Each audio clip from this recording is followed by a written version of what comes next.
This is the OPNUS MMX or the OPNUS MMX Mark II.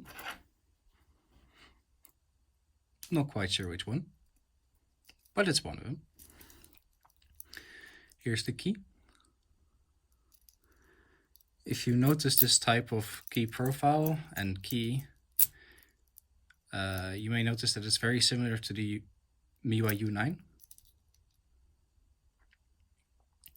And you'd be right, actually. This lock is very similar to the U9, but it's also got some substantial differences. It has, instead of the 9 levers, it has 14 levers in total, some of which are false gated. And the false gates bite hard, like the U9. But the sheer number of wafers makes it exponentially harder. Also, this lock made by OPNUS is rekeyable with the change key we have here. The difference between the normal key and the change key is just that the change key is just a tad bit longer, which actuates something in the back to be able to change the keys, which is very good for apartments. So you don't have to buy a whole new lock. So yeah, picking this has been one of the worst experiences I've had so far with picking a lock. I guess it has been fun, otherwise I wouldn't have done it. But this lock is, I would say, by far the hardest lock I've ever picked. Ever. 14 wafers, some of which are false gated. The tolerances are insane. Absolutely insane. You almost can't set a wafer without dropping another wafer. So it becomes a game of setting the wafers multiple times, like 4 or 5 times each. And only then it's set, basically. So it becomes a game of repetition, really. For picking, we're going to be using a standard hook, the right one in 25 thousandths by Sparrows, and a Peterson number 7. And let's be real, I use the Peterson number 7 to pick everything, so we'll see a video in which I don't use it. And let's get to picking. So like I said, this lock is very similar to the U9, except that every wafer is split, which makes the lock rekeyable through a nifty mechanism that I don't quite understand, but I'll try to show. But for the rest, they're just wafers that rotate around an axis. So you push them aside and then they rotate. And then here on the bottom, there's a locking bar, a sidebar, that then drops into the gates, the true gates and the false gates. So your job is to align the true gates, let the sidebar drop in, and the lock will open. So we started off by setting 2 wafers on the left, and from now on we will be picking the right side.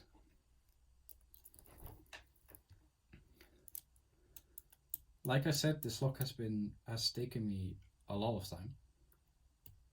I think it has been 3 months since I got this lock. And since I tried to pick it on and off. But then the last week I really try-harded, really sweated this one out. And I finally got proficient enough at it. So this week was the first time I ever picked it. I think I've picked it like 4 or 5 times now. I think 4, this might be the 5th time, if we get it. But yeah, I'm finally proficient enough to get it on camera, hopefully.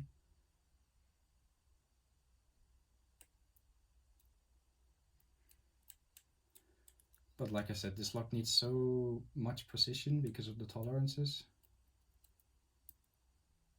that I don't think I'll be able to talk too much. Because honestly, it's just going to take too long.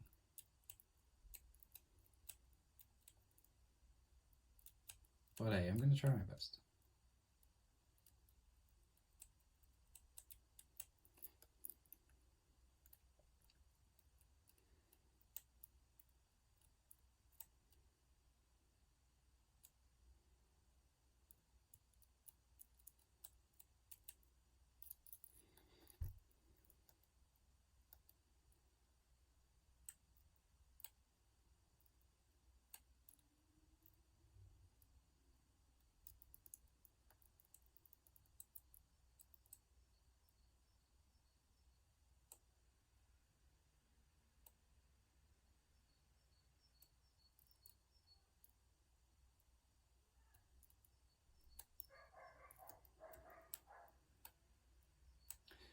Yeah, we're on to the left side now.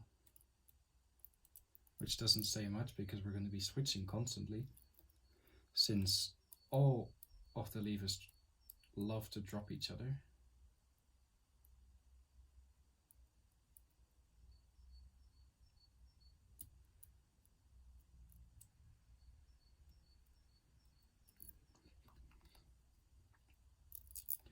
For picking, I'm using the jiggle test.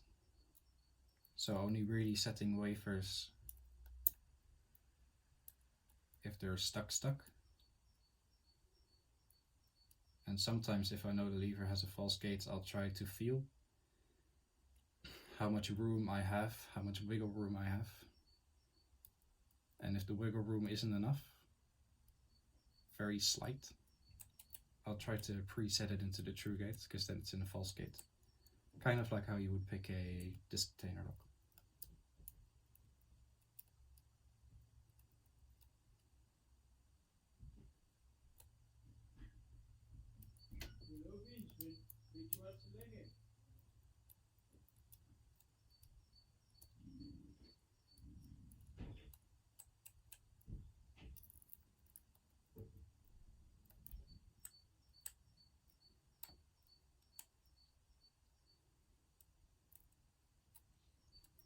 As you can see, I'm switching around a lot. I'm on the left side again after going through the right side again. Because the wafers I just set on the left side are dropped already.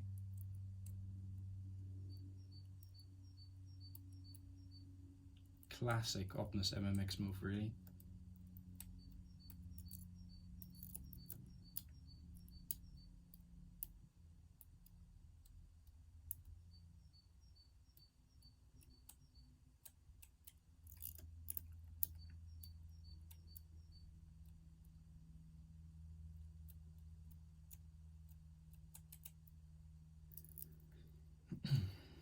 If the U9 was a question of perseverance and setting levers with the right amount of tension, then this lock is that to the power of 2.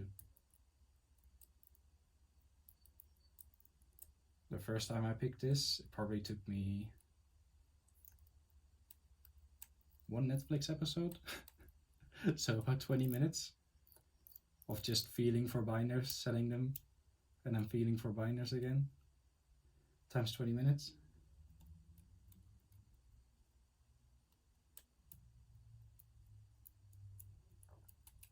It's a very tedious and precise process. Because of course, if you overset something, you'll be screwed as well. Why not, eh?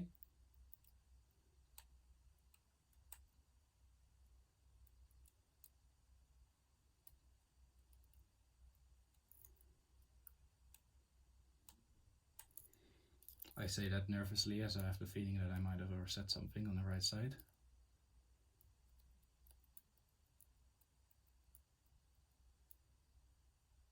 But hey, it's too early to tell.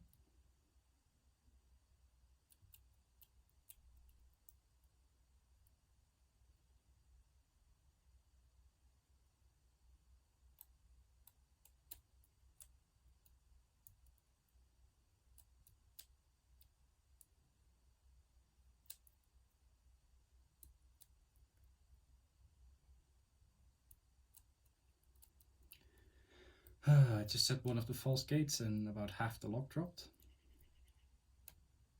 Which is always great, of course, I love it.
Yeah, on the right there was a lever that only had the slightest bit of springiness. And I think that's one of the levers that's holding me up at the moment.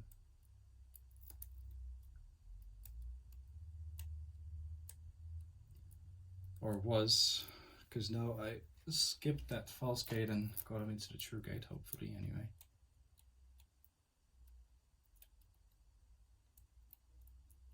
But this lock doesn't give up so easily.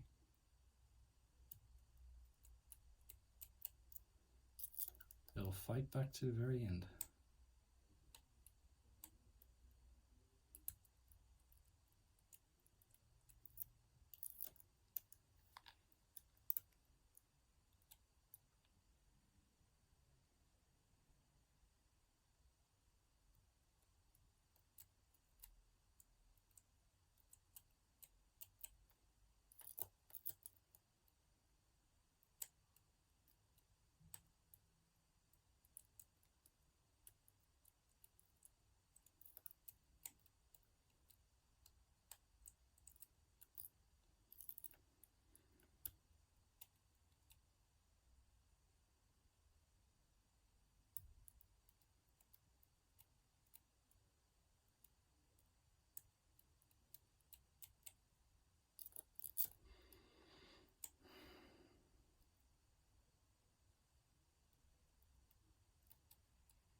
Okay, I think we're getting somewhere. One of the wafers in the back always stays springy until you get to the end. It's sort of an indicator of sorts.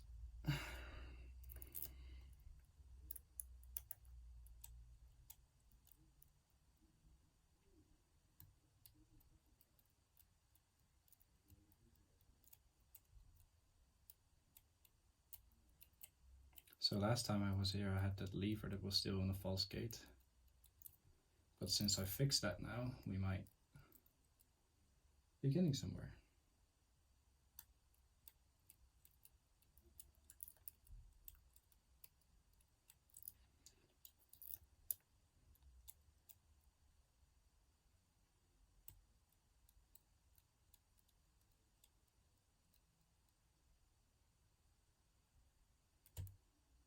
Oh my god.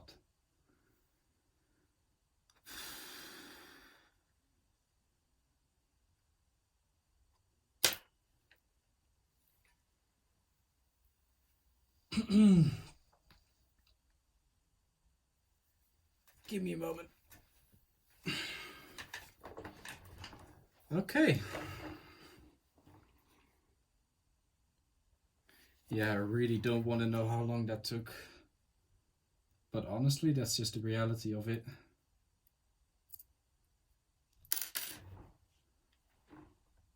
Only perseverance will get you into this lock.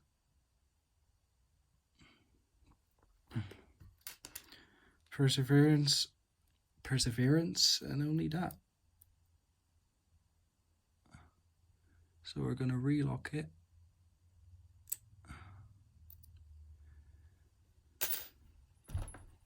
And we're gonna show you everything that's inside.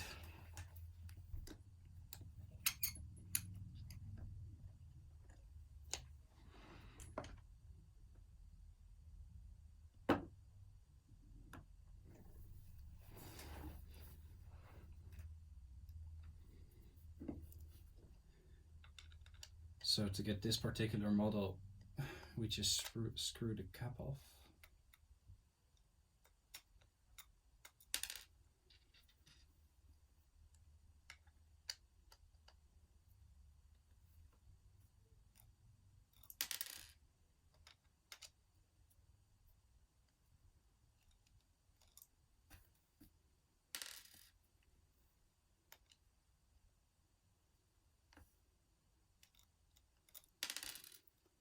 That's that. We take the cap off. We take this faceplate, or whatever this is called, off. And here we have the core, which we're going to pull out using the key.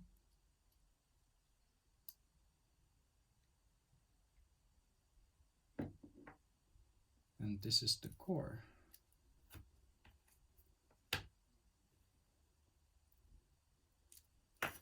Gonna dump the sidebar on here.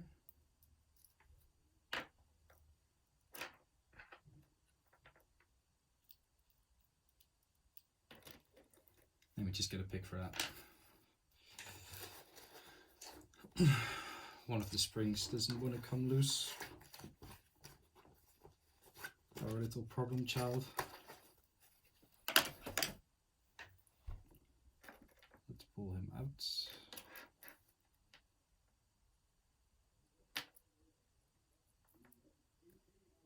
There we are.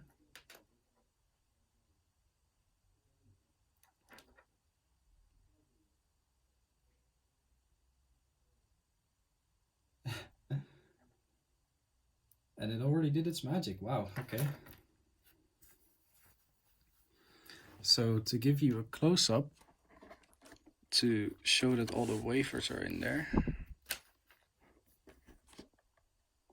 bring you over here.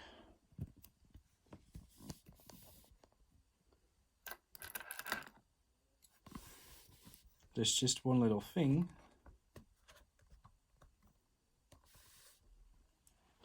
The wafers have already detached. So this lock, how it works is there is an inner wafer. I call them wafers, but I guess they're levers. Levers? I don't know. We have an inner lever and an outer lever. The outer levers is what you see here. And it's the bit that has all the false and the true gates. I think you can see that some of these levers have true gates like this one, and that one,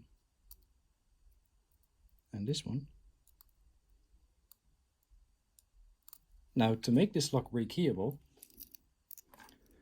this lock and it's 14 in total wafers. The inner lever and the outer lever detach when you insert the change key and turn it halfway.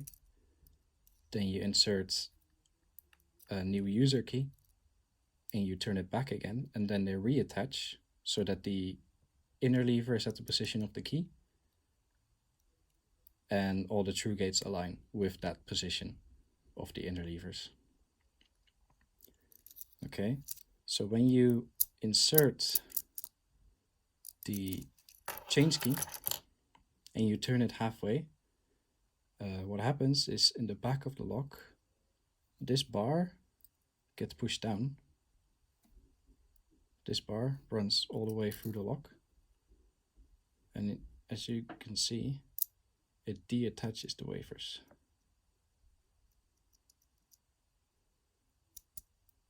So now you can move them around. Yeah.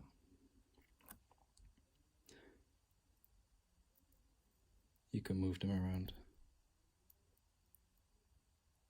and they'll stay. Okay. So just a tip for everyone who will get their hands on this lock. The way to rekey this is because, as you saw, when I had the key inserted, the bitting wasn't correct. Because while gutting it, I already pushed this bar. And then the lever's detached, and yeah, it causes something like this. So now you can see all the wafers because of gravity that drop down here, right?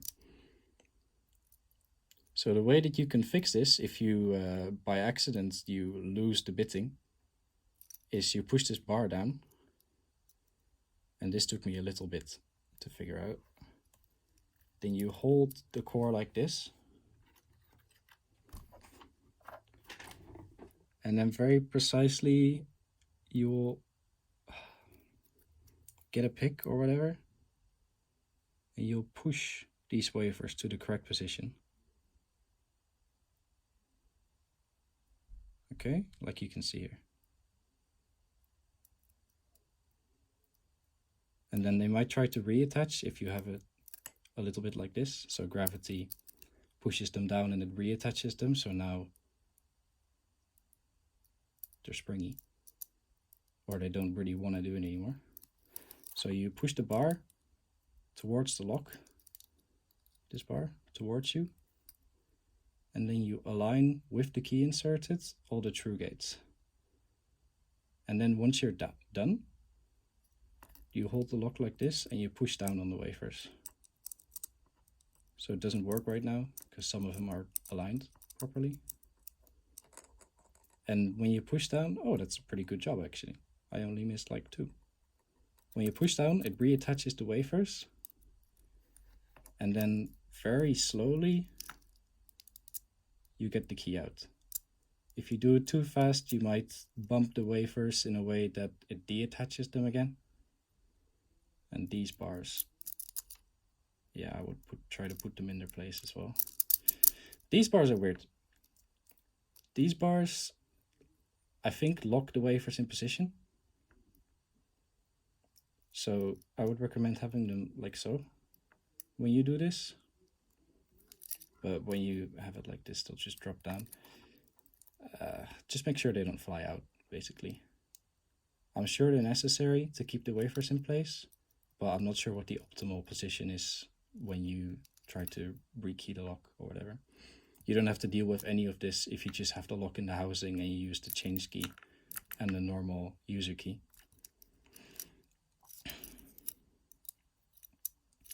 And of course, even though the bitting was incorrect, when I showed you that the wafers inside, the bitting was correct when I was picking it, because otherwise the key wouldn't have worked, obviously. It's just that they got disconnected because of this bar that I probably bumped somewhere along the way. Okay, now,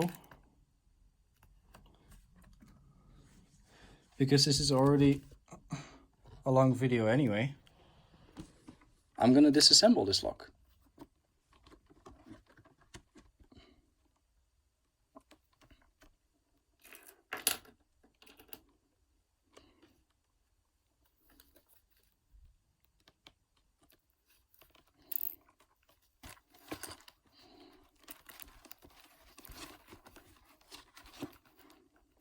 If my camera will allow it.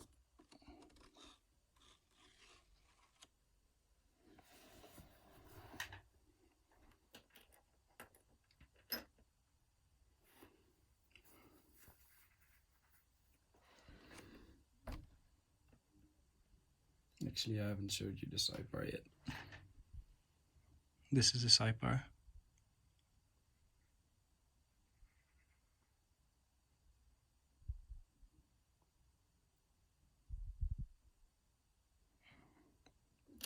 And just for anyone's reference,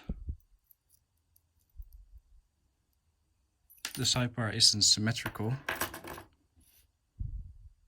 You have these 2 notches here, and, well, whatever these are called. You have these 2 here, and only 1 here. And the way you install it is with the 2 sides facing away from the key.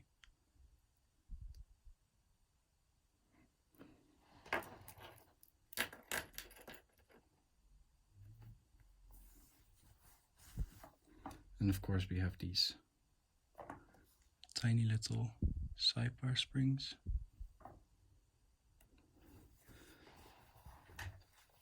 I guess I just forgot to show some stuff. So here inside we have the housing actuator.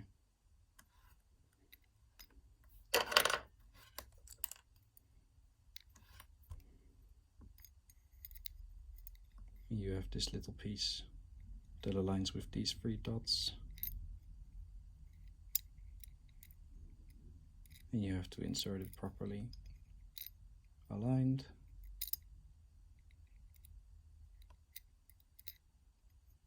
Like that.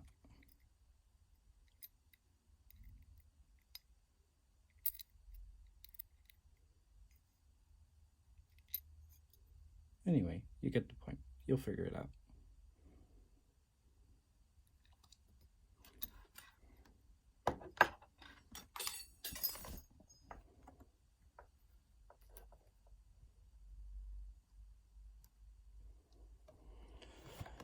Anyway, I think I'm gonna go ahead and make a different video to disassemble this lock, just to help anyone out that's trying to figure out how to do that. This has been the OPNUS MMX Picked. And thank you for watching. Bye bye.